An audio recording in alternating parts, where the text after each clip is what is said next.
এই দরবারের শরাফতের যারাই আছেন বর্তমান অবধি সবাই কিন্তু আওলাদে রসুল।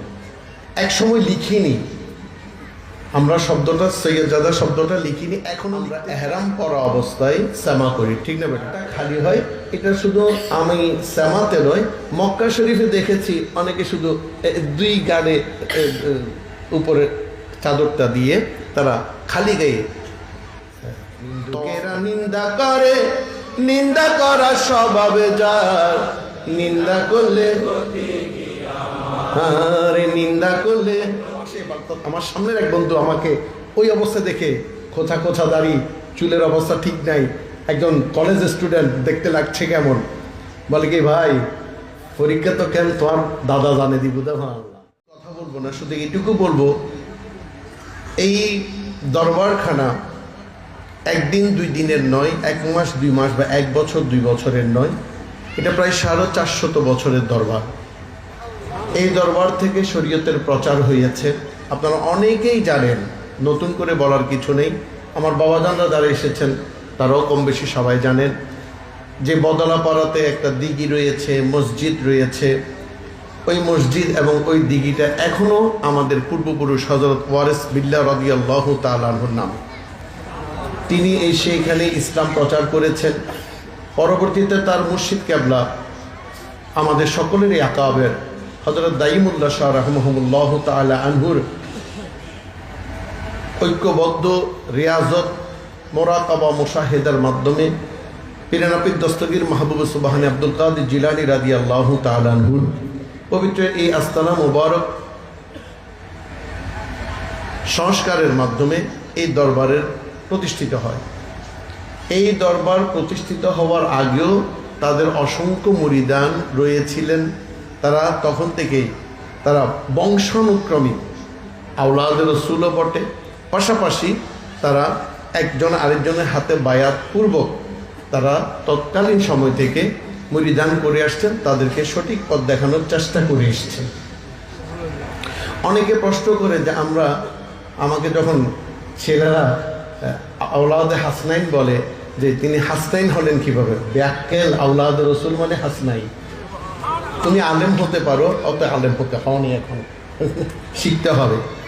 তো যাক, পুকুর ঘাটে বসে তুমি সেগুলো শিখতে পারবে না। এগুলো শিখতে হলে মালিকের গোলামি করতে হবে। মুনাফিকি করলে তুমি তোমার জীবনও বরবাদ যাবে।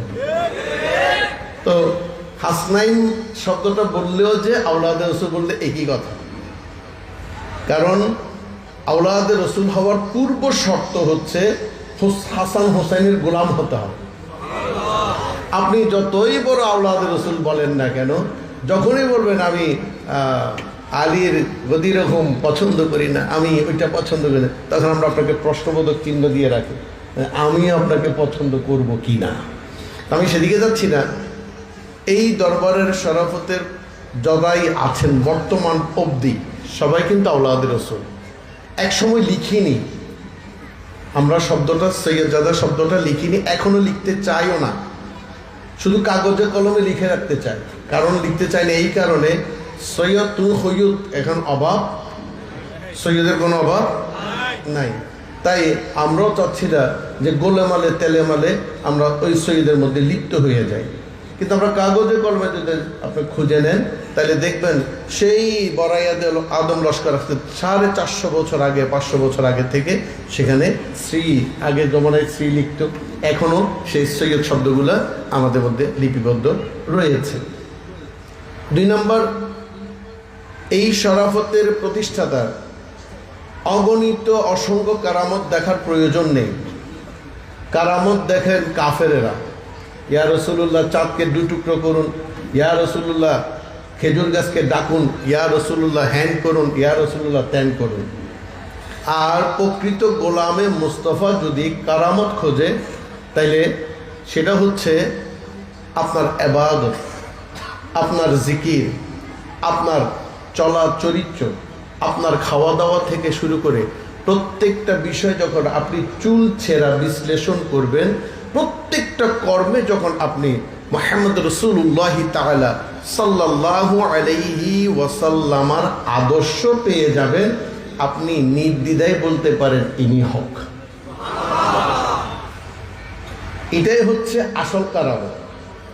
যিনি নামাজ কাজা করেন না, যিনি মুরিদান ছাড়া খাইতে পারেন না, মেহমান ছাড়া খাইতে পারেন না, যার চিন্তায় চেতনায় প্রতিটা মুহূর্ত আল্লাহর বান্দাদেরকে কিভাবে সঠিক পথ দেখাবে, নিজে কিভাবে সঠিক পথে চলবে, কিভাবে হালালকে হালাল জেনে হারামকে হারাম জেনে নিজে এবং তার মুরিদানকে পরিচালিত করবে, এই কর্মব্যস্ততায় যিনি জীবনকে অতিবাহিত করেন, তার সম্পর্কে কোরআন বলছে আলা ওয়ালা তাকুলু লিমান ইউকতালু ফি সাবিলিল্লাহি আমওয়াতুন বাল আহইয়াউন ওয়ালাকিন লা তাশউরুন। তোমরা অধিকাংশ মানুষ তা বুঝবে না, তা জানবেও না। এই একটা কথা বলতে না বললে হচ্ছে না। আমার একটা ভিডিও ভাইরাল হয়েছে নাকি, সেটা হচ্ছে আপনারা জানেন অন্তত 15 বছর ধরে আমার সাথে ওরস করছেন, কেউ আছেন হাত উঠান তো? মাশাআল্লাহ। আমরা প্রতি ওরসের পরের দিন অর্থাৎ 18ই ফাল্গুন 2রা মার্চ সবাইকে খাওয়া দাওয়া শেষ করার পর আমরা এহরাম পরা অবস্থায় সেমা করি, ঠিক না বেটি? এই যারা আমার সাথে আজ 15, 16, 18, 20 বছর ধরে সেমা করছেন, আপনারা জানেন আমরা সেমা করতে করতে আমাদের উপরে চাদরটা পড়ে যায়, ঠিক না বেটি? এইটা আমি উলঙ্গ ছিলাম না, কারণ আমি যে এহরাম কোমরেরটা বাঁধি সেটার সাথে একটা হাজি রুমালও বেঁধে রাখি। এটা টানলেও শয়তানও টানলে এটা কখনো খুলতে পারবে না, কিন্তু গাটা খালি হয়।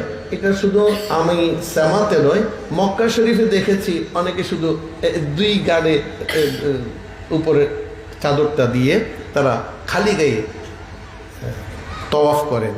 তো সে যাক, এই সেমাটা আমি জানি না আমি কোত্থেকে পেয়েছি, আমি কোনো কিতাব থেকে পাইনি, আমি দেখেছি আমার মুর্শিদ থেকে। আমি ছোট ছিলাম, একটা কথা খুব বেশি মনে পড়ছে, সেবার আমার মাস্টার্স পরীক্ষা। তো ওরস 1 তারিখ ওরস, 2 তারিখ মাঝখানে খালি, 3 তারিখ আবার পরীক্ষা। আমি ওরস করেছি, ওই স্কুলের ওখানে দাঁড়িয়েছি। আমার বাবাজান আমার মুর্শিদ সেমা শুরু করেছেন, আমাকে চলে যাওয়ার জন্য হুকুম দিয়েছেন। ওরে কান্না, আমি এখান থেকে বাসা পর্যন্ত কান্না করে করে গিয়েছি, কারণ ওই দিন ওই সেমা মাহফিল আমি উপস্থিত থাকতে পারিনি।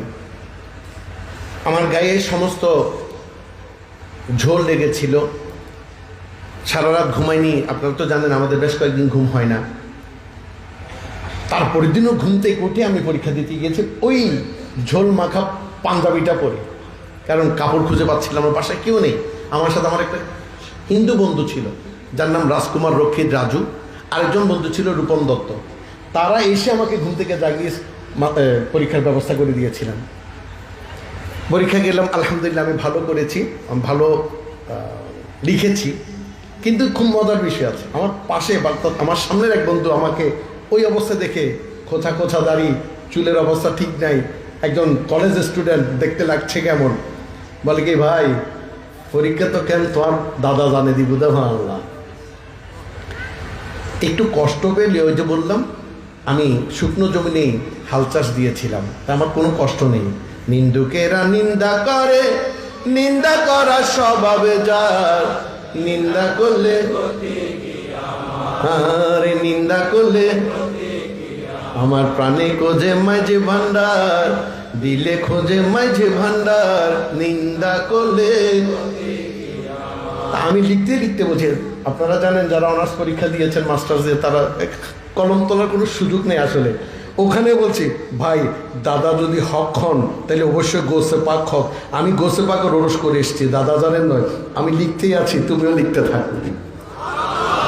মাশাআল্লাহ, ইনশাআল্লাহ, সুবহানাল্লাহ। পরবর্তীতে দেখা গেল ওই পরীক্ষা উনি ফেল করেছেন, আমি পাস করেছি। অর্থাৎ ওইবারে প্রথমবারে আমি মাস্টার্স কমপ্লিট করেছি, তিনি দ্বিতীয় তৃতীয়বারে মাস্টার্স কমপ্লিট করেছেন।